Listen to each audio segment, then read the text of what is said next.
রাধে রাধে প্রিয় দর্শক বন্ধুরা, আপনারা সবাই কেমন আছেন? আশা করি সবাই ভালো আছেন। এবছর জন্মাষ্টমী কিভাবে বাড়িতে পালন করবেন সে সম্বন্ধে কিছু বিষয়ে আলোচনা করব। তার সঙ্গে থাকবে কৃষ্ণ জন্মাষ্টমীর সময়, তিথি, শুভক্ষণ, কি ভোগ দেবেন, কি উপকরণ দিয়ে কৃষ্ণ ভগবানের পুজো দেবেন, সেই সব কিছুই থাকবে এই ভিডিওর মধ্যে।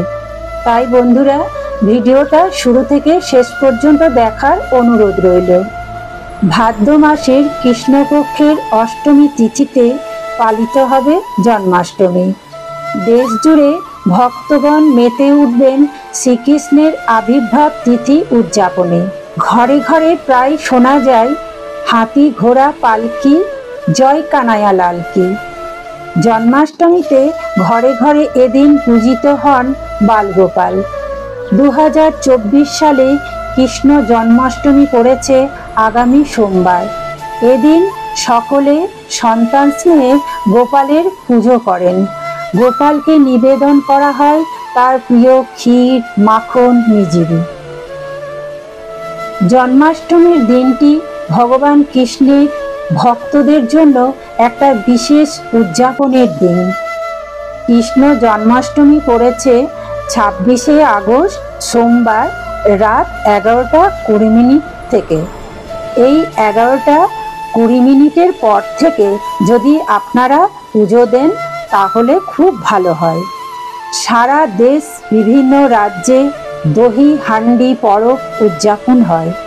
মঙ্গলবার 27শে আগস্ট 2024 বিকাল 3:38 পর হাঁড়ি ভাঙার উপযুক্ত সময়। শ্রীকৃষ্ণ জন্মেছিলেন রোহিণী নক্ষত্রে।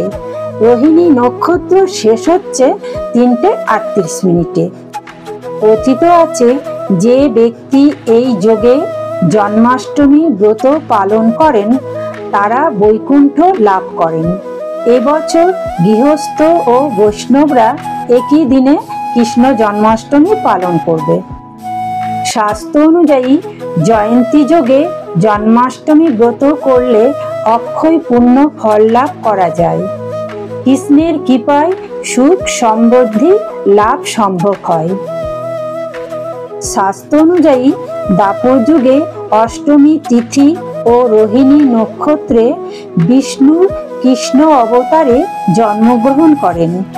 মথুরায় কংসের বোন দেবকী ও ভগ্নিপতি বাসুদেবের অষ্টম সন্তান ছিলেন কৃষ্ণ। কংসবধ করে অধর্ম, অবিচার, অন্যায় নাশের জন্য কৃষ্ণরূপে জন্মগ্রহণ করেছিলেন নারায়ণ। প্রচলিত বিশ্বাস অনুযায়ী যারা জন্মাষ্টমীর উপবাস করেন ও নিয়ম মেনে কৃষ্ণের পূজা করেন তাদের সমস্ত কষ্ট ও সমস্যা দূর হয় এবং জীবনে সুখ সমৃদ্ধি আগমন ঘটে। পাশাপাশি সেই ব্যক্তি জন্ম মৃত্যুর বন্ধন থেকে মুক্তি হয়ে মোক্ষ লাভ করে। জন্মাষ্টমী উৎসবে নিষ্ঠা করে সব নিয়ম কানুন পালন করলে শ্রীকৃষ্ণ সন্তুষ্ট হন। নন্দগোপালকে সকলে বাড়ির আদরের ছোট শিশুর মতো মনে করেন, তাই ভালোবেসে তাকে একাধিক ভোগ উৎসর্গ করা হয়। তবে তার মধ্যে জন্মাষ্টমীর সঙ্গে জড়িয়ে রয়েছে কিছু প্রচলিত ভোগ।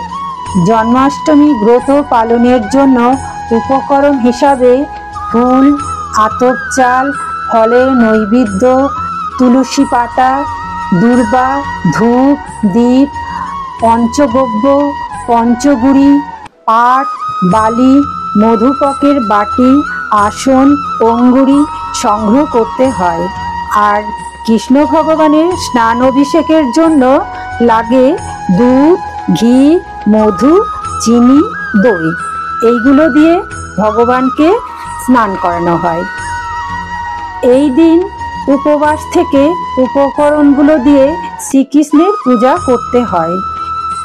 একটি শান্ত ও কোলাহল মুক্ত স্থান প্রয়োজন। স্থানটি পরিষ্কার পরিচ্ছন্ন করে রাখতে হবে। স্নান সেরে পুজোতে বসবেন। ভগবান শ্রীকৃষ্ণের একটি ছবি অথবা মূর্তির সঙ্গে গণেশের মূর্তিও রাখবেন। পাশে রাখতে হবে প্রদীপ, মিষ্টি, ফল ও অন্যান্য খাদ্য সামগ্রী থালায় সাজিয়ে রাখবেন। মাথায় রাখবেন গোপালের প্রিয় খাবারগুলোর মধ্যে রয়েছে মাখন, মিজিরি, ননি, নাড়ু, তালের বড়া, ক্ষীর, রাবড়ি, মালাই, মালপোয়া ইত্যাদি, যা সাজিয়ে গোপালের সামনে ভোগ হিসাবে নিবেদন করবেন। প্রথমে শ্রী গণেশের প্রার্থনা। গণেশের মন্ত্রটা হচ্ছে ওম শ্রী গণেশায় নমঃ। এইভাবে 3 বার বলবেন। এরপর কিছুক্ষণ ধ্যান করতে হবে, মন যাতে শান্ত থাকে। তারপর প্রদীপ জ্বালাবেন। তারপর আপনারা এই মন্ত্রটা 108 বার জপ করবেন। মন্ত্রটা হচ্ছে ওম নমো ভগবতে বাসুদেবায় নমঃ। এরপর ফুল অর্পণ করবেন, তুলসী পাতা কৃষ্ণ ভগবানের চরণে দেবেন আর ধূপ জ্বালিয়ে ভগবানকে দেখাবেন। অন্যান্য খাদ্য অর্পণ করবেন। পুজোর শেষে ফল, মিষ্টি প্রসাদ হিসাবে সবাইকে বিতরণ করবেন আর ভগবত গীতা পাঠ করে শোনাবেন। তাহলে বন্ধুরা, ভিডিওটা কেমন লাগলো অবশ্যই একটা কমেন্ট করে আপনাদের মতামত প্রকাশ করবেন। আর আমার এই চ্যানেলে নতুন হয়ে থাকলে একটা সাবস্ক্রাইব করে ভিডিওটা শেয়ার করে দেবেন। তাহলে আপনাদের সাথে আবার দেখা হবে পরের ভিডিওতে। ততক্ষণে আপনারা সবাই ভালো থাকুন, সুস্থ থাকুন। হরে কৃষ্ণ।